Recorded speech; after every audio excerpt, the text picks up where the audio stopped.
Hey BMC gang, welcome back to BMC Facts YouTube channel. Fact number 1.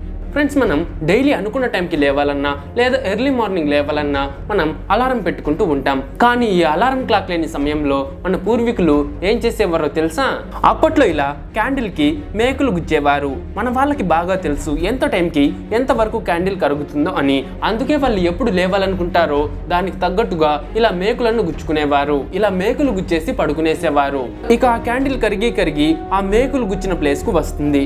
ఇక అక్కడ కూడా కరిగి ఆ మేకులు కిందకు పడుతుంది. అప్పుడు వచ్చే శబ్దంతో నిద్ర లేచేవారు. మరి క్యాండిల్ మధ్యలోనే ఆరిపోతే ఎలా అని మీరు అనుకోవద్దు. ఇక ఆరిపోతే ఏం జరుగుతుంది? మధ్యాహ్నం వరకు లేవరు.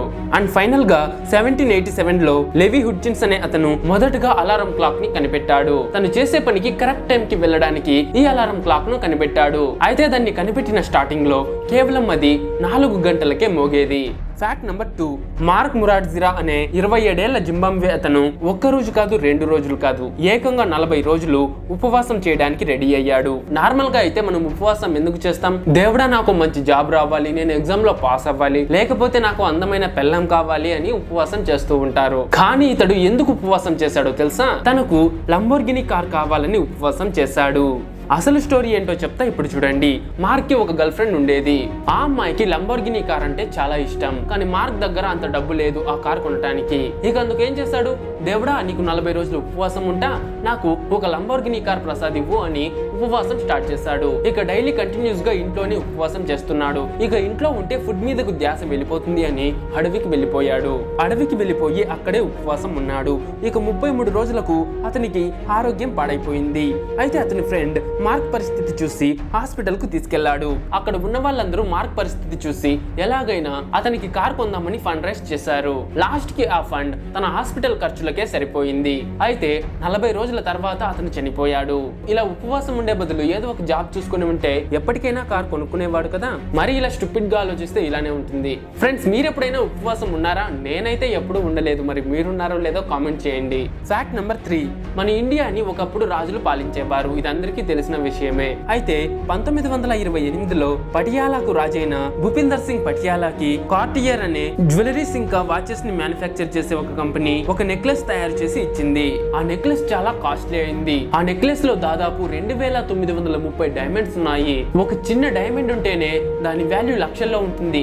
మరి 2930 డైమండ్స్ అంటే దాని ధర ఎంత ఉండొచ్చో ఒకసారి ఆలోచించండి. అంతేకాదు ప్రపంచంలోనే 7వ అతిపెద్ద వజ్రమైన డే బీర్స్ అనే డైమండ్ కూడా ఇందులో ఉండేది. ఆ ఒక్క డైమండే కాదు, ఈ నెక్లెస్ లో ఇంకా 7 పెద్ద డైమండ్స్ కూడా ఉండేది. కానీ బ్యాడ్ లక్ వల్ల 1948లో పటియాలా ఖజానా నుంచి ఈ నెక్లెస్ మిస్ అయింది. తర్వాత మళ్ళీ 1982లో ఒకసారి, అలానే 1992లో ఒకసారి ఈ నెక్లెస్ కి సంబంధించిన చిన్న పార్ట్స్ లండన్ లో దొరికాయి. కానీ ఈ మొత్తం నెక్లెస్ ఇప్పటి వరకు దొరకలేదు. ఈవెన్ ఈ రోజుకు కూడా ఆ నెక్లెస్ దొరకలేదు. ఈ నెక్లెస్ $1 మిలియన్ వాల్యూ ఉంటుంది. దీన్ని one of the biggest last treasure అని కూడా అంటారు. 4. ఈ ఆన్లైన్ స్టోర్స్ అన్ని లేనప్పుడు మనకు కావాల్సిన గ్రోసరీస్ ని ఎక్కడి నుంచి తెచ్చుకునే వాళ్ళం? మనమే మార్కెట్ కి వెళ్లి ఇంటికి తెచ్చుకునే వాళ్ళం. అలా ఉన్న టైంలో టెస్కో కంపెనీ వారు సౌత్ కొరియాలో టెస్కో హోమ్ ప్లస్ అనే పేరుతో ప్రపంచంలోనే ఫస్ట్ వర్చువల్ స్టోర్ ని స్టార్ట్ చేశారు. ఈ వర్చువల్ స్టోర్ లో వస్తువులు లేకున్నా కూడా మనం షాపింగ్ చేసుకోవచ్చు. మీకు ఆ స్టోర్ వాల్స్ మీద ప్రొడక్ట్స్ అనేవి డిస్ప్లే చేస్తారు. అక్కడ రియల్ ప్రొడక్ట్స్ అనేవి ఏమీ ఉండదు. ఫర్ ఎగ్జాంపుల్ మీకు మిల్క్ కావాలి, ఆ వాల్ మీద మిల్క్ డిస్ప్లే అవుతూ ఉంటుంది. సో మీ ఫోన్ లో హోమ్ ప్లస్ యాప్ ఓపెన్ చేసి ఆ మిల్క్ దగ్గర ఉన్న QR కోడ్ ని స్కాన్ చేస్తే చాలు ఆ మిల్క్ కార్ట్ లో ఎంటర్ అవుతుంది. ఇలా మీకు కావలసిన వస్తువులను మీరు స్కాన్ చేసి మీ కార్ట్ లోకి ఎంటర్ చేసుకోవచ్చు. ఇలా దాదాపు 500 వస్తువుల దాకా ఈ స్టోర్ లో దొరుకుతుంది. మీకు కావాల్సినవన్నీ స్కాన్ చేసి లాస్ట్ లో పేమెంట్ చేసేస్తే మీరు ఆర్డర్ చేసినవన్నీ కూడా మీరు ఇంటికి వెళ్లే లోపు మీ ఇంట్లో రెడీగా ఉంటుంది. అంటే అదే ప్రత్యక్షమైపోదు, డెలివరీ చేసేస్తారు. ఇలా వాళ్ళు సబ్వే స్టేషన్స్ ఇంకా బస్ స్టాప్స్ లో, ట్రాఫిక్ ఎక్కువగా ఉన్న ప్లేసెస్ లో, ఇంకా పబ్లిక్ ఎక్కువగా ఉండే ప్లేసెస్ లో కూడా డిస్ప్లే చేసేవారు. అక్కడి నుంచే ప్రజలు వాళ్లకు కావాల్సినవి కొనుక్కునే వాళ్ళు. ఇది ప్రపంచంలోనే ఫస్ట్ వర్చువల్ స్టోర్. దీనిని 2011లో స్టార్ట్ చేశారు. Fact number 5. ఫ్రెండ్స్, మీరు ఎప్పుడైనా ఆలోచించారా? బిలియన్ కి బి అని యూజ్ చేస్తాం, మిలియన్ కి ఎం అని యూజ్ చేస్తాం, బట్ 1000 కి మాత్రం కే అని ఎందుకు యూజ్ చేస్తామని? గ్రీక్ వర్డ్ లో 1000 ని కిలిలో అని అంటారు. ఇక దాని ప్రొనౌన్సియేషన్ వచ్చేసి కిలియో అని అంటారు. ఇక మెల్లమెల్లగా దాన్ని కిలో అని అనడం స్టార్ట్ చేశారు. కిలోని గ్రామ్స్ కి ఇంకా మీటర్స్ కి ఇలా చాలా వాటికి ప్రిఫిక్స్ గా వాడుతారు. లైక్ కిలోగ్రామ్, కిలోమీటర్స్ ఇలా. కిలో అంటే మీనింగ్ 1000. సో 1000 ని కే అని అనడం స్టార్ట్ చేశారు. సో ఇప్పుడు మనం అదే కంటిన్యూ చేస్తున్నాం, కే అంటే 1000 అని. Fact number 6. ఇప్పుడు మీరు స్క్రీన్ మీద చూస్తున్నారు కదా, ఇతని పేరు టామీ కూపర్. ఇతను ఒక బ్రిటిష్ కమెడియన్. చాలా పెద్ద పెద్ద స్టేజెస్ మీద కూడా లైవ్ షోస్ చేశాడు.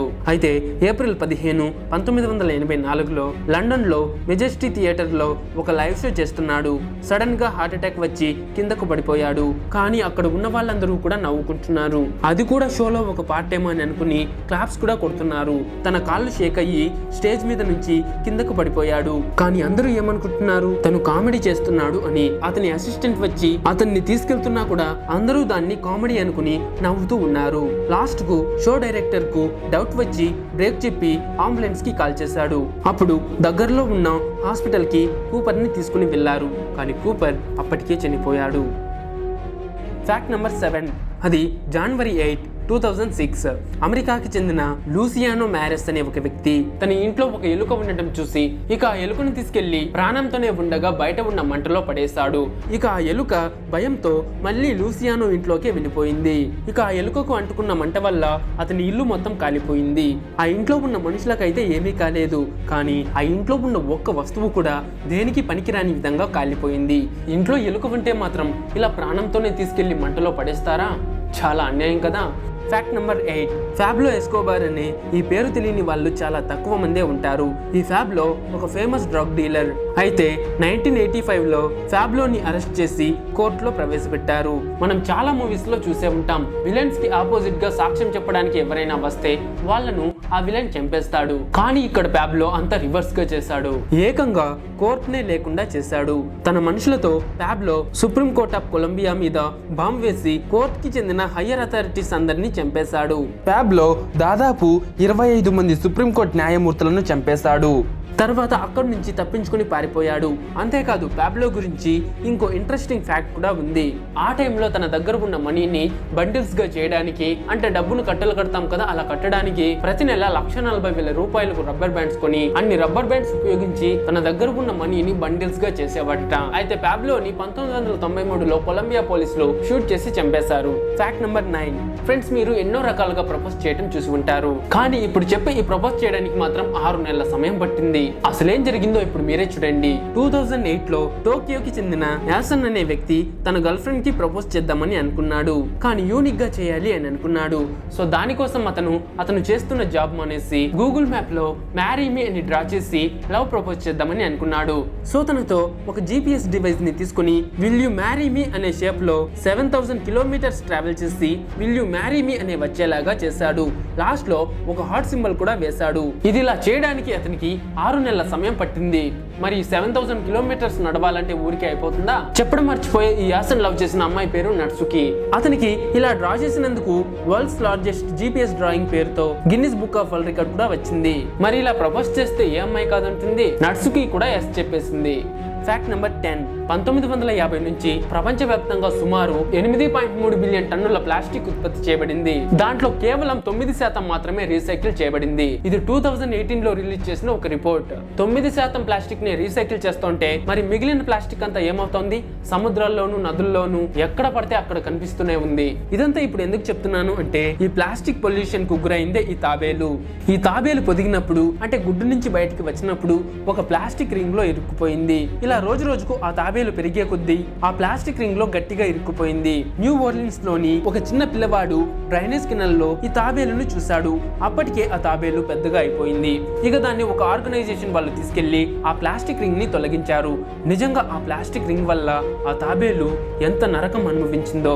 ఇక వాళ్ళు ఆ తాబేలుకు మే వెస్ట్ అనే పేరు పెట్టారు. ఆ ప్లాస్టిక్ రింగ్ తీసేయటం వల్ల ఆ తాబేలు కొద్ది కొద్దిగా నార్మల్ అవుతూ వస్తోంది. ఈ ప్లాస్టిక్ పొల్యూషన్ వల్ల ఎక్కువగా ఎఫెక్ట్ అయ్యేది జంతువులే. సో ప్లాస్టిక్ థింగ్స్ ని ఎక్కడ పడితే అక్కడ పడేయకండి. ఈ ప్లాస్టిక్ అనేది పూర్తిగా భూమిలో కలిసిపోవడానికి దాదాపు 20 నుంచి 500 సంవత్సరాల సమయం పడుతుంది. ఫ్రెండ్స్, నాదో చిన్న రిక్వెస్ట్, ఇంతవరకు మీరు ఈ వీడియోని లైక్ చేయకుండా చూస్తూ ఉంటే ఇప్పుడే లైక్ చేయండి. ఎందుకంటే మీరు చేసే ప్రతి ఒక్క లైక్ కూడా నాకు ముందు చేసే వీడియోస్ కి ఒక మోటివేషన్ లా ఉంటుంది. సో ఈ వీడియోకి నేను ఇచ్చే target 10K likes. Fact number 11. ఇండియాకి చెందిన వేద్ అనే ఒక వ్యక్తి 2015 సెప్టెంబర్లో ఫ్రీగా ఉన్నప్పుడు గూగుల్లో ఎలాంటి డొమైన్స్ ఉన్నాయా అని చెక్ చేస్తూ ఉన్నాడు. అప్పుడే అతనికి google.com డొమైన్ కనిపించింది. ఆ డొమైన్ కూడా $12 ఉంది. సో తను కార్ట్ లో యాడ్ చేస్తే యాడ్ అయిపోయింది. ఇక డొమైన్ ని కొనేశాడు. సో కొన్ని నిమిషాల తర్వాత గూగుల్ తన ఓన్ డొమైన్ ని సేల్ చేసేసింది అని గుర్తించి ఆ డొమైన్ ని గనక రిటర్న్ ఇస్తే అతనికి 4 lakh రూపీస్ ఇస్తామని గూగుల్ అనౌన్స్ చేసింది. ఇక అతను ఏమన్నాడంటే అలా వచ్చిన మనీని చారిటీకి ఇస్తా అన్నాడు. సో దానికి గూగుల్ ఇంప్రెస్ అయ్యి 8 lakh రూపీస్ ఇచ్చింది. Fact number 12. ఈ ఫ్యాక్ట్ లో జపాన్ గురించి కొన్ని ఇంట్రెస్టింగ్ విషయాలు చూద్దాం.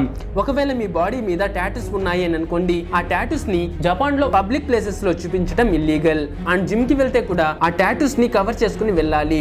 జపాన్ లో వర్షం వస్తే ఎక్కువగా భయపడేది డ్రైవర్స్. ఎందుకంటారా, వెహికల్స్ నడుపుతున్నప్పుడు గనుక రోడ్ మీద ఉన్న ఆ వర్షపు నీరు పక్కన ఉన్న వాళ్ళ మీద పడింది అని అనుకోండి, ఆ డ్రైవర్ కి ఫైన్ విధిస్తారు. ఫర్ ఎగ్జాంపుల్ చెప్పాలంటే మీరు కార్ ని నడుపుకుంటూ వెళ్తున్నారు, రోడ్ మీద ఉన్న వాటర్ లో ఫాస్ట్ గా వెళ్లారు. ఇక ఆ వాటర్ వెళ్ళి పక్కనే నడుచుకుంటూ వెళ్తున్న వారి మీద పడింది అని అనుకోండి, అప్పుడు మీకు ఫైన్ వేస్తారు. అది కూడా 7,000 జపనీస్ యెన్స్, అంటే దాదాపు 4,700 రూపాయలు. ఓకే ఫ్రెండ్స్, చూసారు కదా ఈ వీడియో కనుక మీకు నచ్చితే ఖచ్చితంగా లైక్ చేసి మీ ఫ్రెండ్స్ కు షేర్ చేయండి. తెలుసు కదా ఈ వీడియో టార్గెట్ 10K likes.